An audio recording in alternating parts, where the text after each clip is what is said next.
Episode number 11। दोस्तों, जैसा कि आप जानते हैं कि एपिसोड नंबर 10 के अंदर बहरोज़ करीम परिजात को अपना पर्सनल सिक्योरिटी गार्ड अपॉइंट कर देता है और उसके ज़िम्मे पहली असाइनमेंट ही वो अपनी महबूबा बीवी लैला की निगरानी या सिक्योरिटी की ज़िम्मेदारी उसके ज़िम्मे डाल देता है। लैला उसे बहाने से मार्केट लेके जाने या इर्द गिर्द घूमने या शॉपिंग करने के बहाने से अपने महल से बार बार निकलने की कोशिश करती है और हर मुमकिन हद तक वो ट्राई करती है कि परिजात की नज़रों से ओझल हो सके या बच सके। इस दौरान उसकी परिजात से कि 2-4 दफ़ा मुँहमारी भी होती है, जिसकी सख्त सरजनिश का उसे इंटीमेशन मिल जाता है, लेकिन वो फिर भी अपने इरादे और अपनी कमिटमेंट अपनी ज़ुबान पर कायम रहता है। ऐसे में बहरोज़ करीम उसकी निगरानी के साथ साथ उसकी ऑनेस्टी और लॉयल्टी से भी मज़ीद मुतासर होना शुरू कर देता है। परिजात को लैला का निगरान या सिक्योरिटी गार्ड लगाया जाता है। इस सारे सीन के पीछे बेसिकली बहरोज़ करीम की एक गहरी चाल होती है। वो ये देखना चाह रहा होता है, उसे बहुत सी बातों और बहुत सी अदाओं से ये चीज़ शक होना शुरू हो जाता है कि लैला उसकी वाइफ उसके साथ लॉयल नहीं है और उसका कहीं बाहर कोई अफेयर चल रहा है या कोई ना कोई ऐसी बात है जो कि उससे छुपाई जा रही है। तो इसी चीज़ को आश्कार करने के लिए वो लैला के ऊपर अपना एक नया नुमाइंदा परिजात की रंग में अपॉइंट कर देता है। परिजात दिन रात और हर मुमकिन हद तक उसकी निगरानी या चेक एंड बैलेंस रखने की कोशिश करता है, लेकिन लैला तो लैला है, मिजाज की सख्त और कड़वी भी है। तो उसके साथ मार्केट जाते हुए बहाने से कभी उसको ये कहती हैं कि आप कैफ़े में बैठ जाओ, मेरा इंतज़ार करो और मैं शॉपिंग करके बस घंटे या 2 घंटे तक आ जाती हूँ। और घंटे या 2 घंटे के तक वो वापस आ भी जाती है और परिजात वहीं बैठा इंतज़ार करता रहता है और साथ के साथ उसे ये भी वो वार्निंग देती रहती है कि मेरे इस तरह गायब होने के हो, तुमने कभी भी बहरोज़ करीम से इसका तस्करा नहीं करना है। इसी तरह वो इसरार करती है कि फ़लाँ बिल्डिंग के अंदर फ़लाँ प्लाजे में फ़लाँ फ्लोर पर उसकी कोई सहेली रहती है, वो उसे मिलने जाना चाहती है और परिजात उसके साथ जाता है। लैला की सहेली के फ़्लैट के दरवाज़े तक आने की कोशिश करता है। जैसे ही फ़्लैट का दरवाज़ा खोलती है तो सामने एक लड़की देखती है। लैला उसे बड़े पुरतपाक अंदाज से गले मिलती है और वो उसकी आइडेंटिफिकेशन बतौर सहेली ही वो इसे करा देती है। उसके बाद परिजात फ़्लैट के अंदर नहीं जा पाता और फ्लैट से बाहर लिफ्ट में इंतज़ार करता रहता है और कोई उसके बाद आके गाड़ी में बैठ जाता है। कुछ टाइम के बाद लैला नीचे आती है और वो उसे गाड़ी में पिक करता है और ले जाता है।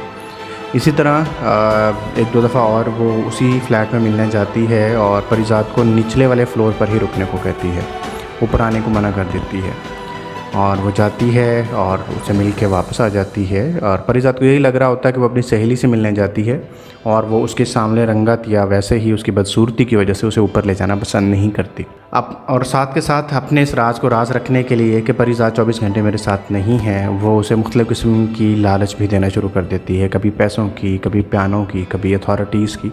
इस तरह मुख्तलिफ़ किस्म की लैला उसे लालचें देना शुरू कर देती है। परिजात को अंदर की हकीकत की तलाश होती है, लेकिन वो समझ नहीं पा रहा होता कि बेसिकली वो क्या ये गलत कर रहा है या दुरुस्त कर रहा है। एक दफ़ा लैला अपने उसी फ्लैट में मिलने जाती है तो उसको शक गुज़रता है, तो वो उसके पीछे काफ़ी टाइम गुजर जाने के बावजूद जब लैला नीचे नहीं आती तो उसको शक गुज़रता है और वो फ्लैट से लिफ्ट में चला जाता है और लिफ्ट से उस फ्लैट तक जाने की कोशिश करता ही है तो सामने से उसको लैला नीचे आते हुए दिखाई देती है। लैला जब नीचे आती है तो उसी दौरान उसको पीछे से बहरोज़ करीम की आवाज़ सुनाई देती है। लैला के और परिजात दोनों के औसान ख़ता हो जाते हैं, लेकिन उस बिल्डिंग की पार्किंग या बेसमेंट के अंदर जहाँ पर हमेशा गाड़ी वो स्पेशल पार्क करवाती थी लैला, उसे उसकी भी समझ आ जाती है कि वो यहाँ पे क्यों पार्क करवाती है, क्योंकि वहाँ पे अमूमन आम आवाम का आना जाना बहुत कम होता है। तो बहरोज़ करीम की जैसे ही आवाज़ उसे सुनाई देती है तो वो उसके पैरों में पड़ जाती है और उसे कहती है कि इसमें मेरा कसूर नहीं है और परिजात ही मुझे बहका के लाता है और परिजात के कहने पे मैं जो है आती थी यहाँ पर और सब कुछ इसके करने पे है। बहरोज़ करीम मुझसे पूछता है कि हाँ भाई बोलो, क्या तुम ये जानबूझ के करते रहे हो अब तक? तो परिजात पहले शौक़ से बाहर जैसे ही आता है तो बहुत हैरान होता है कि ये मेरे साथ क्या हो गया और मेरी तो लॉयल्टी सारी ख़त्म हो गई। खौफ, मौत और वो चीज़ें तो इन फेज़ से तो वो पहले ही गुजर चुका था।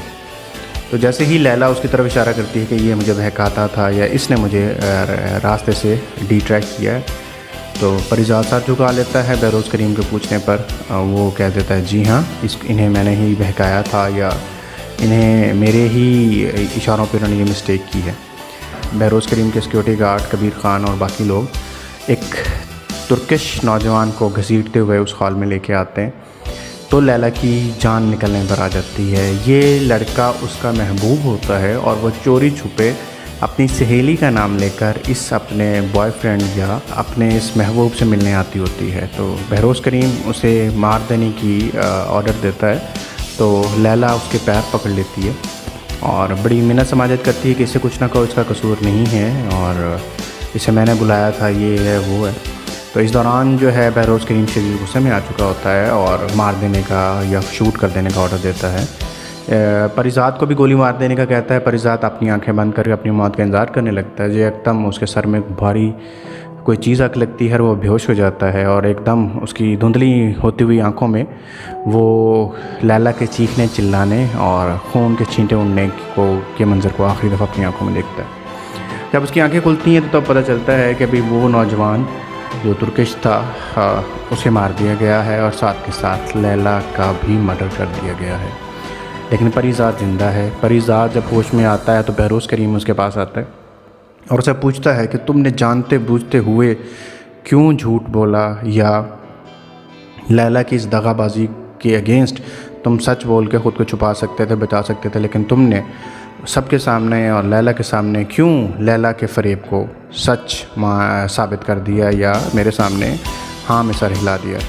तो उसकी अगली कही हुई बात से बहरोज़ करीम बहुत मुतासिर होता है। परिजात कहता है कि मैं नहीं चाहता था भरी महफ़िल में आपकी मोहब्बत का मजाक उड़ाया जाए या आपकी ख़ानदान की इज़्ज़त भरी महफ़िल में उछले। दैट इज़ वाई मैंने आपकी लैला की कही हुई बातों को, अल्दो कि वो सारी झूठ थी, मैंने भरी महफ़िल में उन्हें झुटलाया नहीं और सारे का सारा इल्ज़ाम खुद अपने ऊपर ले लिए। तो बहरोज़ करीम उसकी इस बात से बहुत ज़्यादा मुतासिर होता है और कहता है कि तुमने आज एक और मेरे पे एहसान कर दिया है और जितना तुम अब तक मेरे साथ जितना ऑनेस्टी से चले हो, तो ये बात भी मेरे लिए एक बड़ी अहम है कि तुमने मेरी इज़्ज़त को बचाने की भरपूर कोशिश की।